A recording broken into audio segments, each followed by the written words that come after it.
อันนี้เล็กมาจับที่เราซื้อไว้แต่ปีกายปีก่อนนี่ปาไว้อยู่กลางเฮือนเขาสิเอาเล็กมาจับอันนี้ไปเลยอันนี้ห่อปกไว้ด้วยอันแพร่บัตรแต่ว่ามันติดนี่มันติดใส่เพราะว่าแบะมันขึ้นมานั่งอยู่นี่มันขึ้นมานอนอยู่นี่เห็นบ่โอ้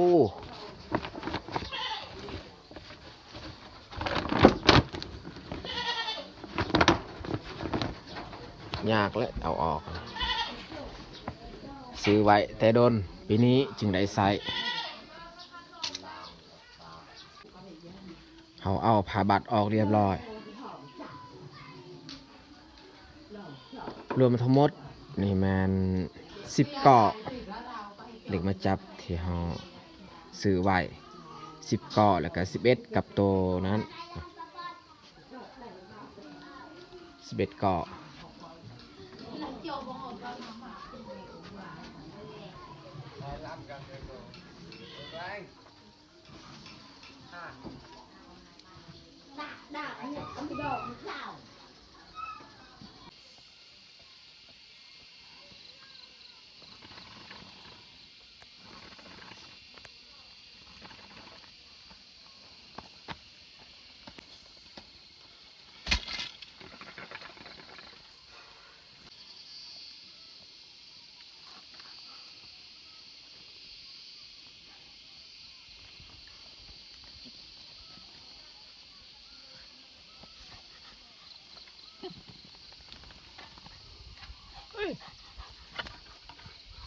โอ้ย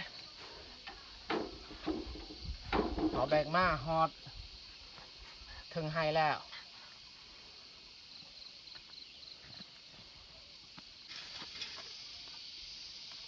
เขาสิเอาไป5เกาะก่อน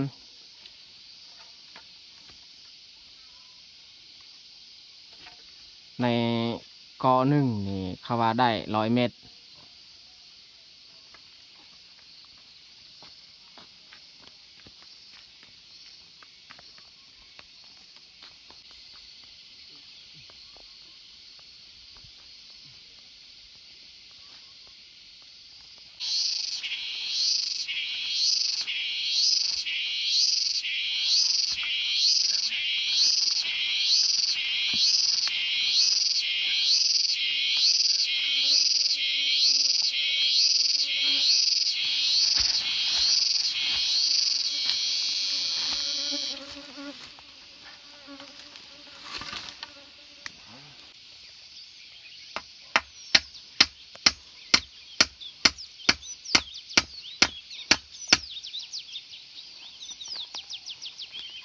ตอกตะปูไว้เพื่อบ่ให้มันอันนั้นโยดลงลักที่เราสักไว้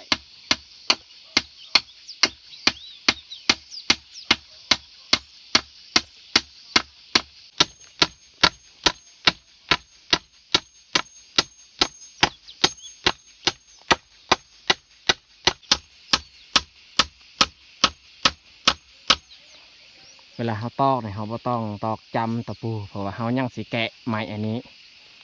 เมื่อเขาตอกเล็กมาจับแล้วเขาก็สิแกะตะปูนี่ออกแล้วก็ไม้อันนี้ก็ไปหย่ายใส่บอลไม้อีก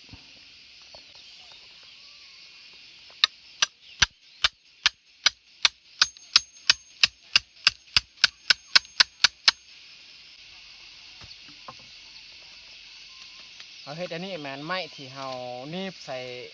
น้ำมาจับแล้วก็เขางัดเพื่อเวลาเขาตอกตะปูเขาต้องงัดเล็กมาจับให้มันเค็งเพราะว่าบ่มีเล็กงัด ถ้าว่ามีเหล็กงัดเขาจะบ่ใส่ไม้อันนี้ก็เลยเจอกลางเขาใส่นี่ใส่เทือละเส้น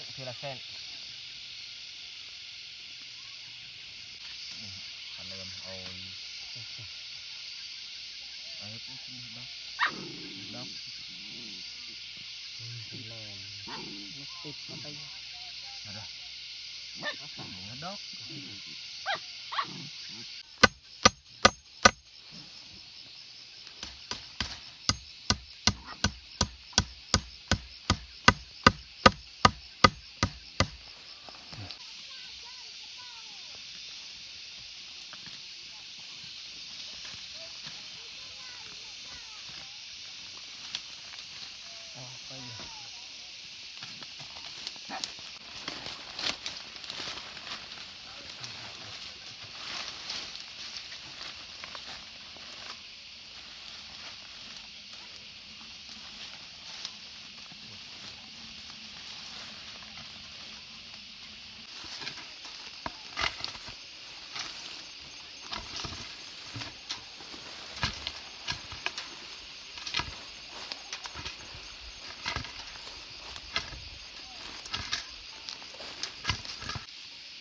เขาปาไว้อยู่นี่ก่อน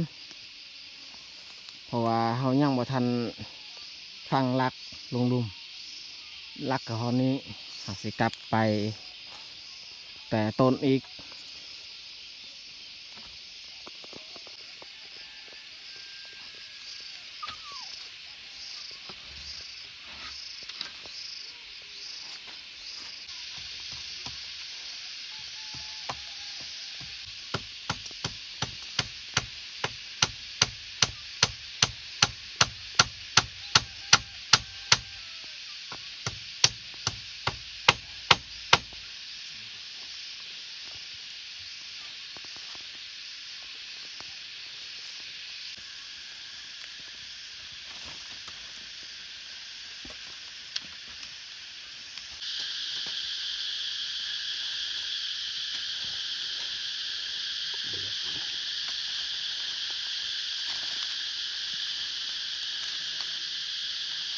เลย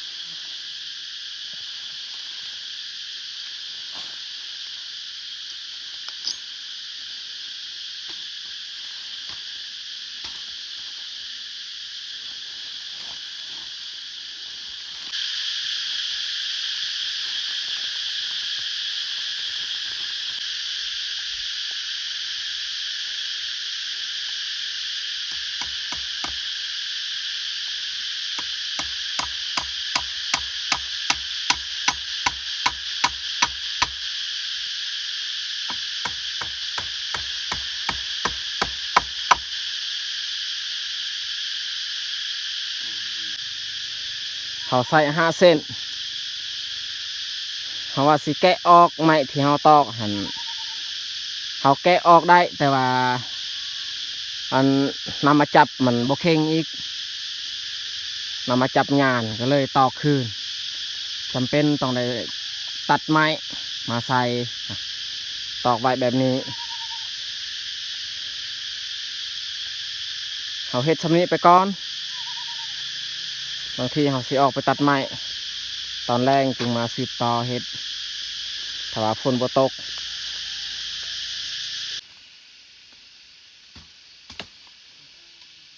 ตอนนี้พวกเขาแกย่างเข้าป่า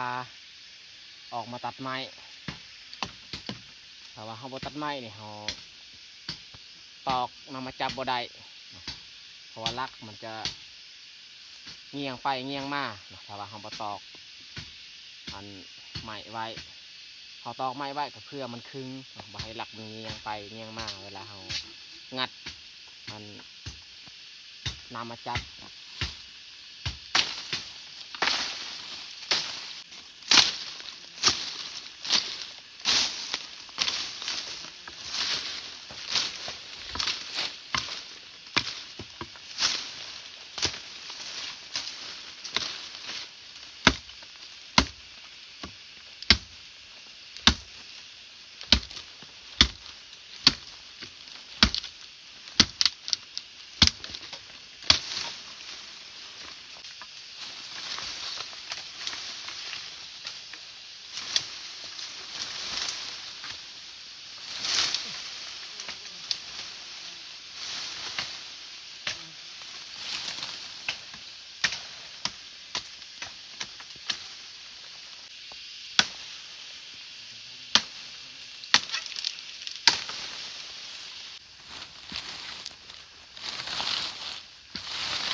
เราตัดไม้ก็ค่อนข้างลายแล้วน่าจะพอดีแล้วสำหรับเราตอกบอลเราครึ่งลัก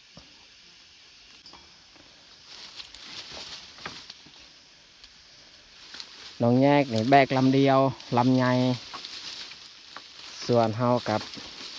เบายุบนี่แบกลำน้อยๆลำยาวๆ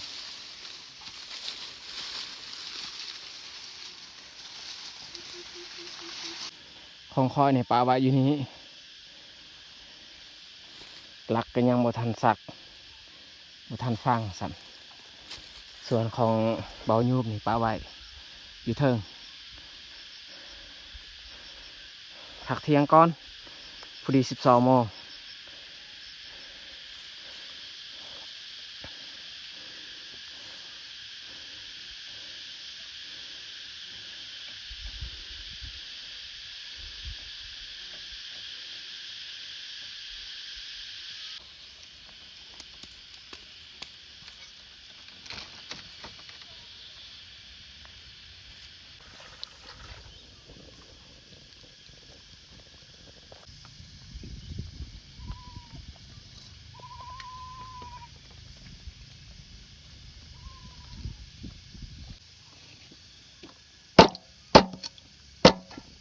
สีนไก่แห้ง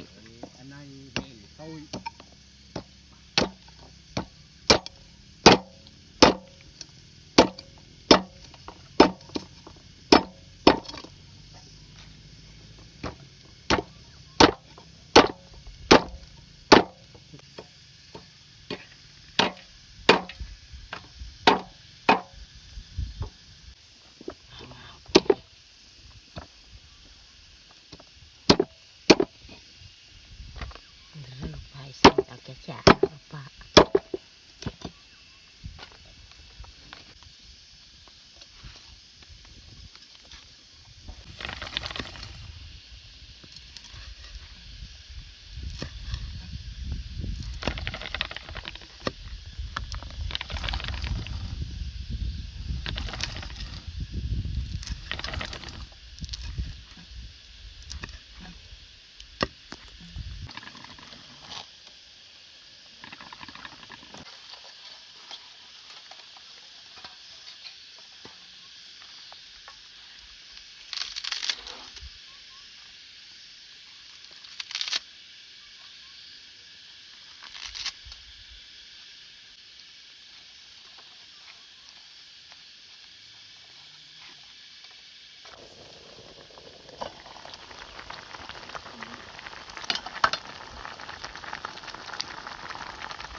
สุกพอดีแล้วของกินครับ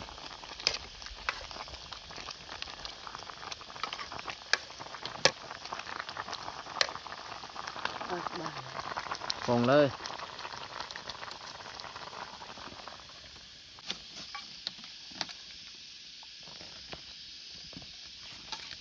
วันนี้นี่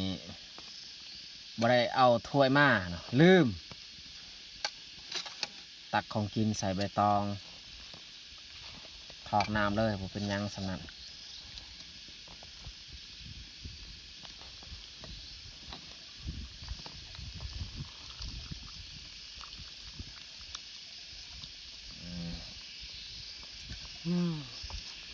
ดอกกระวาดบาก ตัก ไหนวิเข้าอ่ะ สุดชิม เอ๋ใช่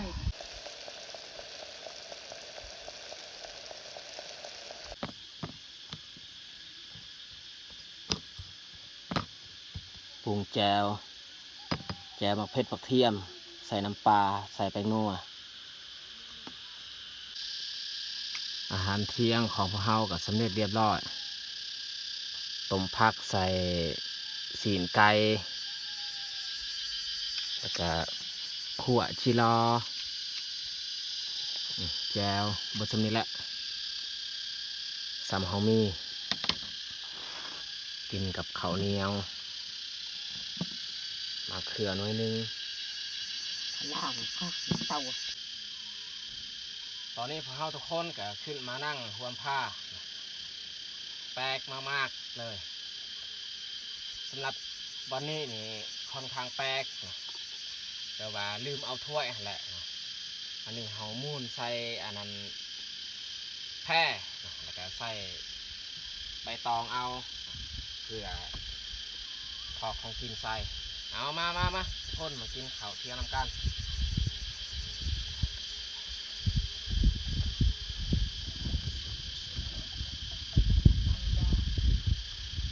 เที่ยงให้ของเฮาเย็นตลอดเพราะว่าลมพัดเห็นเบียกเมื่อยนี่มานั่งพักผ่อนอยู่นี่หรือว่ามานอนเย็นดี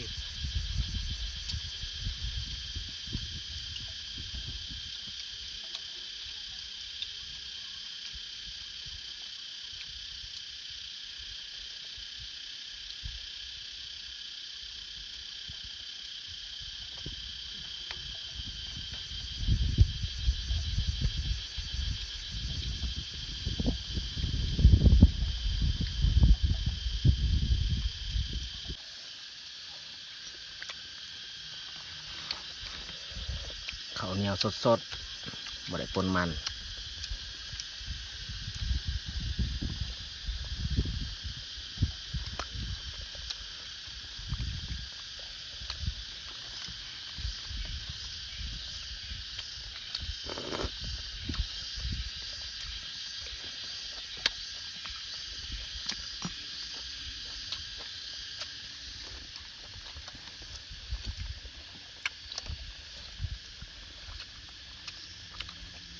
เอาดิเอาดิตา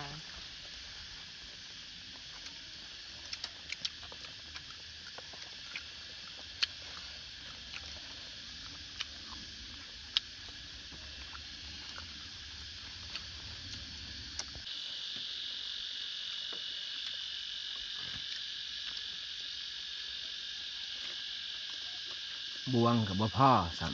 แม่ใส่จองเอาเพราะว่ามือวานนี่เฮาขึ้นมานี่เฮาเอามือเบิดถ้วยบวงแม่ก็คิดว่าถ้วยบวงนี่ยังอยู่นี้ก็เลยบ่ได้เอามาซ้ำผัดมาเบิ่งอยู่นี้กับบ่มี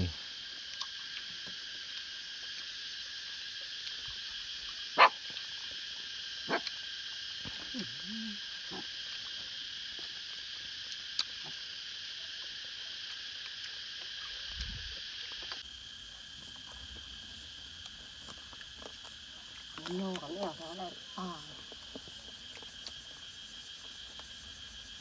เพื่อให้ เห็นอย่างเลย